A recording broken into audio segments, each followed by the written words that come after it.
पहले रजू ले आए, किए हुए गुनाहों पर शर्मसार हो, हिजरत करके पलट आए। ये वादा है अल्लाह का कि मैं उसके गुनाह को लोहे महफूज से मिटा देता हूँ। हम तो माइल बकरम है, कोई साइल ही नहीं, राह दिखलाएं किसे, कोई रहरवे मंजिल ही नहीं। जो गुनाह छोड़ते हैं आदत बारी ताला है, करम का कलम फेर देता है। लेकिन गुनाहगार के लिए दो इम्तिहान होते हैं। कुछ माजी की तलखियाँ होती है, वो तो बेचारा किसी को तबलीग कर रहा हो ना तो पुराने दोस्त मिल जाएं तो उसकी तबलीग को गैर मौसर करते हैं। हाजी सनाउल्लाह साहब वो रातें भूल गए जब रंडियों के साथ गुजारते थे, वो रातें भूल गए जब इकट्ठे बैठ के शराब पीते थे। वो तो बेचारा दुखता हुआ दिल लेके मस्जिद में आता है कि चलो वहां नेकी का माहौल होगा, जुबानें शाइस्ता होगी, मैं जाऊंगा तो मुझे इज्जत की जा पे बैठाएंगे। लेकिन इंतहाई माजरत से कहूंगा, उसके कदम बाजार से मस्जिद में आए तो हमारे नमाजी लोगों के रवैये भी बड़े तलख निकले। हमने कहा लो 100 चूहे खा के बिल्ली हाजनू चली, और पाई तेनू मस्जिद रा किने वहाया, चोर चोरी छोड़ देता, हेरा फेरी नहीं छोड़ता, जूते चुराने आए हो। वो भी बेचारा कहता अब जाऊं तो कहां जाऊं, ना पाए मानदन ना जाए रफ्तन, ना पुराने दोस्त जीने देते हैं ना मस्जिद के नमाजी जीने देते हैं। ओ भाई थोड़े से दिल बड़े करो, सूरज अभी मगरब से तुलू नहीं हुआ, अभी तौबा का दर बंद नहीं हुआ।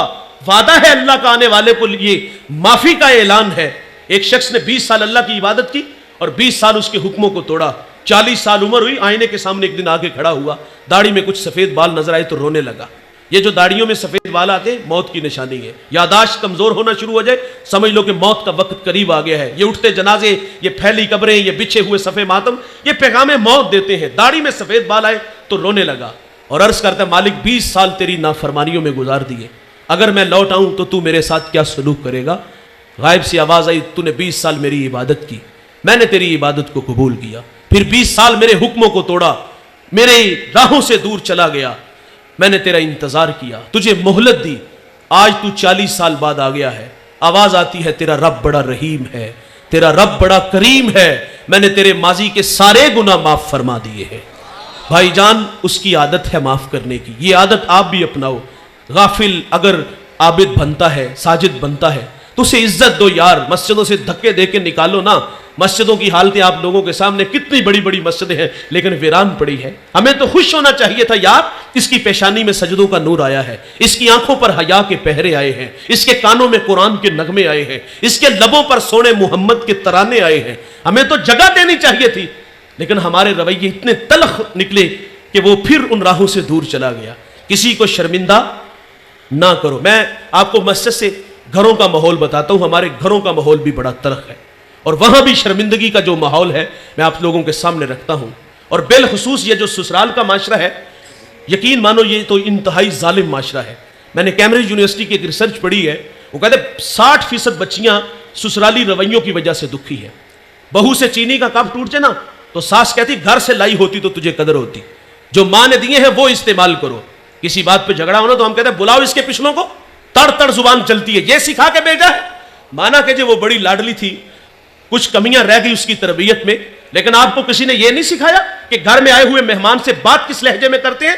मेरे नबी फरमाते हैं तुम्हारे 3 बाप हैं, एक जिसने तुझे तालीम दी, एक जिसने जन्म दिया और तीसरा जिसने तुझे बेटी दी। उस बाप की भी कदर किया करो। तड़ तड़ हमारी जुबानें चलती हैं और आखिर पे वो हाथ जोड़ के कहते चलो जी एक दफा माफ कर दो। अपनी पगड़ियां उतार के कदमों में रखते हैं, बूढ़ी मां दुपट्टा रख देती है और फिर वो रौनक भरा लहजा सामने आता है, ये आखिरी बार है, आइंदा हुआ तो इसको अपने घर में रखना।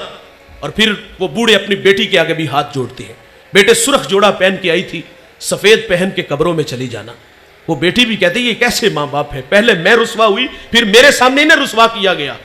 कभी तो मैं घर की रौनक थी, जिगर का टुकड़ा था, क्या ये मुझे 2 वक्त का खाना नहीं दे सकते, रहने के लिए एक चारपाई बिस्तर नहीं दे सकते। वो बेटी को समझाते हैं बेटे तलाक याफ्ता बेटी को हमारा माशरा कबूल नहीं करता। हम कहते हैं जरूर इसमें कोई ना कोई गलती होगी, और कभी उस कमीने से भी पूछा जिसने तलाक दी है। लोग हमारे पास मसाइल लेके आते हैं, कोई इतनी बड़ी बात नहीं होती, छोटी छोटी बातों पे तलाक दी जा रही है। और फिर बूढ़े माँ बाप ये भी कहते हैं बेटी अगर तू तलाक लेके आ गई ना तो तेरी 2 छोटी बहनें अभी घर में बैठी हैं, उनका रिश्ता कौन लेगा। और कुछ बेटियां ऐसी भी दुखी हैं मेरे भाई जिनके भाई शराबी हैं, कुछ बेटियां ऐसी जिनका बाप शराबी है, सारी जिंदगी शराबी की बेटी कहलाती है, सारी जिंदगी शराबी की बहन कहलाती है। میں ہاتھ جوڑ کے اس مجمع میں اگر کوئی بھائی شرابی ہے تو ہاتھ جوڑ کے کہوں گا اپنی بہن کے حال پہ رحم کرو. اس مجمع میں اگر کوئی باپ شرابی ہے تو ہاتھ جوڑ کے کہوں گا خدا کے لیے اس بری عادت کو چھوڑ دو. وہ تو پہلے ہی بڑی دکھی ہیں لیکن ہمارے رویوں کی وجہ سے انہیں ساری زندگی تانے سہنے پڑتے ہیں. اور کچھ بیٹیاں ایسی جن کے ہاں اولاد نہیں ہوتی, ہم کہتے ہیں بیٹے اس کو طلاق دو, تیرے لیے لڑکیوں کی کوئی کمی نہیں ہے.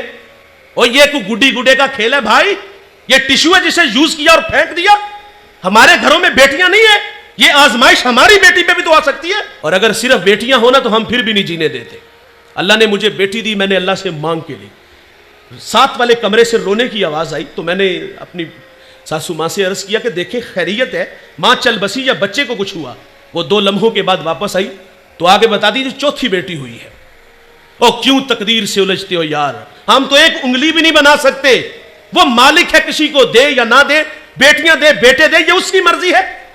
بیٹیاں ہوں تو پھر بھی نہیں جینے دیتے. یہ ہمارے رویے ہیں. میں اس بڑھیا کو آج تک نہیں بھول سکا. میں ایک فیصلے میں تھا تو میں نے بات سنی تو کوئی اتنی بڑی بات نہیں, میں نے کہا چلے جی جانے دے, یہ بھی بیٹی ہے. تو آگے سے وہ اس بڑھیا نے پاؤں سے جوتا اتارا اور اس کے بھائی کے منہ پہ پھینکا اور کیا کہا کہ جتی پوری آئی نہ آئی تے لا کے سر چھڑی. ایک عورت کے بارے میں کہہ رہی ہے, اس کے گھر میں بھی تو بیٹیاں ہوگی, وہ بھی تو کسی کی عورت ہے. میرے کریم آقا کی خدمت میں سیدہ فاطمہ حاضر ہوئی, عرض کرتی ابا جان, امی کہتی وہی کے وقت جو چادر آپ کے کندھوں پہ ہوتی تھی وہ مجھے عطا فرما دے. حضور فرما دے فاطمہ اپنی والدہ سے پوچھو چادر کرنی کیا ہے, اور حضور بھی پیچھے پیچھے تشریف لے آئے. حضور فرما دے خدیجہ چادر کیا کرنی ہے, عرض کی اس کو بطور برکت کے لیے کفن کے لیے ساتھ لے جانا چاہتی ہوں. تو حضور فرماتے آپ مجھ سے چادر مانگ رہی ہو, اگر میرے جسم کی جلد بھی مانگتی تو میں محمد تمہیں وہ بھی اتار کے دے دیتا. حضور عورت کو عزت دے رہے ہیں اور ہم کہتے ہیں یہ پاؤں کا جوتا ہے. سیدہ عائشہ پانی نوش فرما رہی ہیں, حضور فرماتے اس میں کچھ بچا لینا. سنیے بھائی جان, کہا اس میں سے کچھ بچا لینا. بچا لیا گیا اور حضور سیدہ سے فرماتے کہاں لب رکھ کے پانی پیا. عرض کی حضور یہاں لب رکھے, تو میرے نبی وہیں ہونٹ رکھ کے پانی پیتے ہیں. اور حضور عورت کو عزت دے رہے ہیں, ہم پاؤں کا جوتا کہہ رہے ہیں. ایک بات یاد رکھیے گا جوانوں, جب تک میاں بیوی اور تیسرا اللہ ہوتا ہے گھر برباد نہیں ہوتے. ہماری زندگی میں جب کوئی چوتھا بندہ آتا ہے تو گھر برباد ہو جاتا ہے. مجھے ایک صاحب کہتا ہے جی میرا فیصلہ میرے بہنوئی اور بڑی ہمشیرہ کریں گی. میں نے کہا وہ ماں کا روپ ہے, لیکن آپ سے میرا ایک سوال ہے کہ آپ کے منہ میں دودھ کے دانت ہے یا یار ابھی تک فیڈر پیتے ہو, اور فیصلہ کرنے کی بھی طاقت ہم نہیں رکھتے. اور یار ہم کیوں اپنے کمرے کی آواز کو باہر نکالتے ہیں.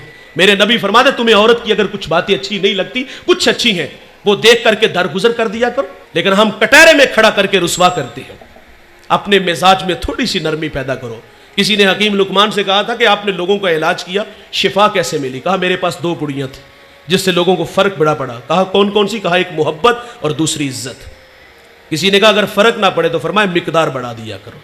یار آپ بھی تھوڑی سی مقدار بڑھا دو, یہ رونق یہ تکبر چھوڑ دو یار. تو فرمایا کسی کو شرمندہ نہ کرنا. آخری بات گفتگو سمیٹ لیتا ہوں, یہ اتنی بڑی بات ہے, ہمیں راستہ مل سکتا ہے اس بات سے, بہت کچھ سیکھنے کو مل سکتا ہے.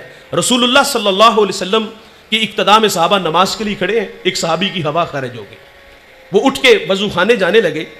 ظاہر ہے اٹھتے تو صبح کی شرمندگی محسوس کرتے. ابھی اٹھنے ہی لگے تھے کہ حضرت عبداللہ ابن عباس رضی اللہ تعالیٰ عنہ عرض کرتے ہیں آقا اگر اجازت ہو تو ہم سب جا کے وضو بنائیں. اب کیا خبر کہ کس کی ہوا خارج ہوئی ہے, شرمندہ ہی نہیں ہونے دیا. کائنات کے معتبر لوگ, عزت کے لوگ وہ لائق وہ ہے جوانوں جن کے پاس اچھے اخلاق ہے. تیرا اخلاق دیتا ہے پتہ تیری بلندی کا, تیرا یہ جھک کے ملنا کہہ رہا ہے آسماں تو ہے. اللہ ہمیں اچھے اخلاق عطا فرمائے.